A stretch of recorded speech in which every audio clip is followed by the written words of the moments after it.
Dans L'illusion économique, paru en 1998, Emmanuel Todd formule pour la première fois une théorie sur le rôle de la stratification éducative dans l'évolution sociale des pays les plus avancés depuis la Seconde Guerre mondiale. Il reprendra, approfondira ou actualisera cette théorie en 2008 dans Après la démocratie, en 2017 dans Où en sommes-nous et dernièrement dans les luttes de classe en France au XXIe siècle.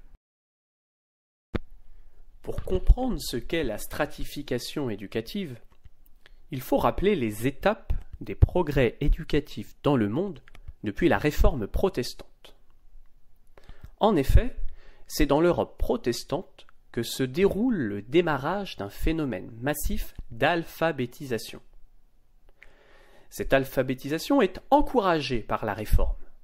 Et donc, naturellement, à l'époque contemporaine, c'est en pays protestants que l'on trouve les taux d'alphabétisation massive les plus précoces. En 1900, en Prusse ou en Suède, le taux d'alphabétisation approche les 100%. Aux États-Unis, on trouve un taux de 95% chez les Américains blancs. C'est 85% en Angleterre. Deuxième étape de l'essor de l'éducation. L'extension de l'enseignement secondaire et supérieur qui se déroule aux États-Unis dès la première moitié du XXe siècle. Dans les années 1960, 30% des jeunes y atteignent le niveau Bac+3, constituant un plafond puisqu'on assiste ensuite à une stagnation de ce chiffre. Ce même phénomène d'extension se déroule en décalé en Europe de l'Ouest et en Asie de l'Est jusqu'aux années 1990. Emmanuel Todd constate que dans ces sociétés, l'essor de l'enseignement secondaire et supérieur est concomitant de l'augmentation du sentiment inégalitaire, constatable dans l'essor du néolibéralisme, qui préconise par exemple la baisse des impôts des riches et donc de leur solidarité vis-à-vis des pauvres. Quel rapport entre progrès éducatif et acceptation des inégalités? Pour répondre, Emmanuel Todd s'inspire du livre 1958 de Michael Young, The Rise of Meritocracy, pour expliquer la nouvelle stratification sociale qui découle logiquement du progrès éducatif. En effet, ce progrès éducatif, n'étant pas un phénomène touchant l'intégralité d'une classe d'âge, a provoqué une stratification de la société en fonction du niveau d'études. L'alphabétisation de masse, entre 1900 et 1950, avait touché tout le monde et a eu tendance à homogénéiser culturellement les sociétés, donnant le sentiment que se développait un monde où tous les groupes sociaux, tous les individus, avaient quelque chose en commun, au-delà des différences de statut économique. Un subconscient égalitaire a donc progressivement irrigué le corps social et a permis un progrès démocratique au fil des siècles.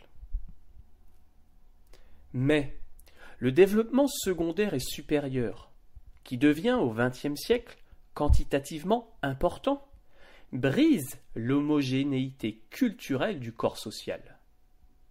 On a vu apparaître un groupe d'éduqués du supérieur, constituant en moyenne 20% de la population de chaque pays, formant une véritable strate socio-culturelle, porteuse d'habitudes, de valeurs, de compétences particulières vis-à-vis des autres strates que sont les instruits de niveau primaire ou les éduqués de niveau secondaire.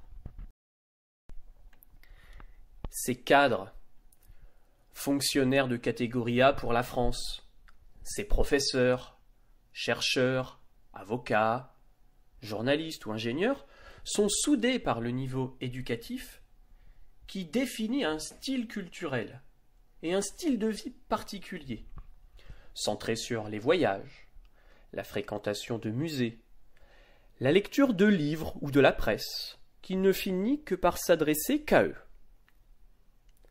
Pour la première fois, les éduqués du supérieur peuvent vivre entre eux, produire et consommer leur propre culture.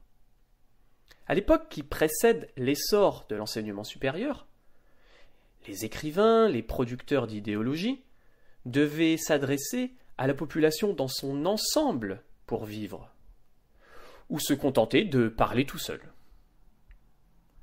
Désormais, du fait de leur masse, minoritaire, mais néanmoins nombreuse, avec un fort pouvoir d'achat, ce groupe peut se refermer sur lui-même, vivre en vase clos, et développer une attitude de distance et de mépris vis-à-vis des masses, dont témoigne l'irruption du concept infamant de populisme.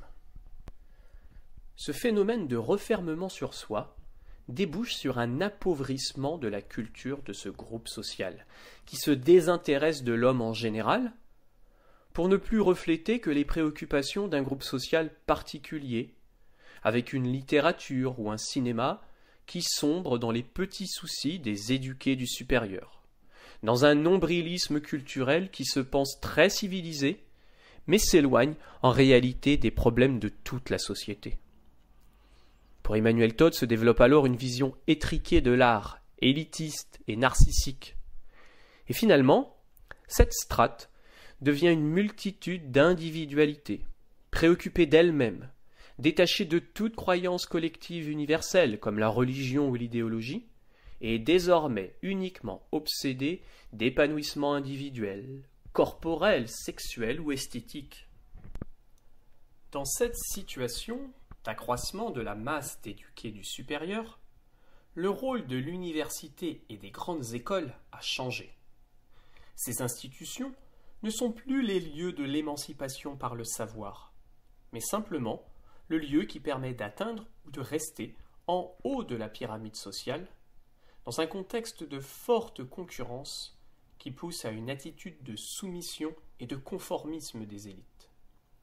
La mise en avant de la réflexion personnelle, de l'originalité a disparu, ce qui ne peut déboucher que sur une chute chez les élites de l'intelligence créatrice qui est l'intelligence réelle.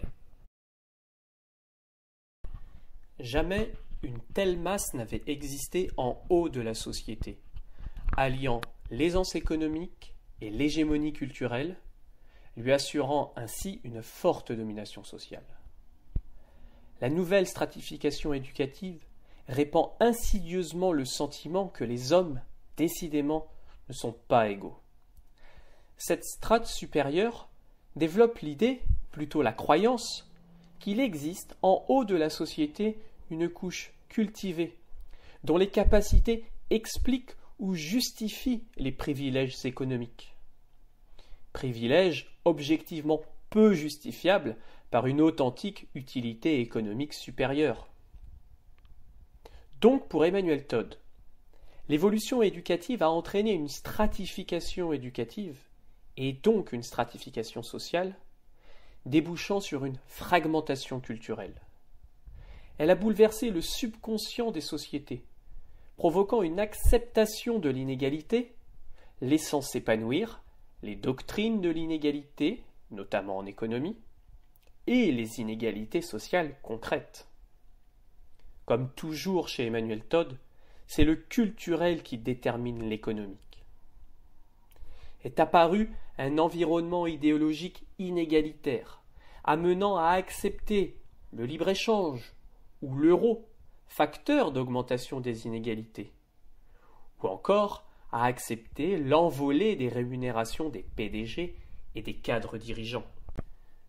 Au final, Emmanuel Todd constate que l'éducation supérieure conduit à une crise du sentiment égalitaire et donc de la démocratie.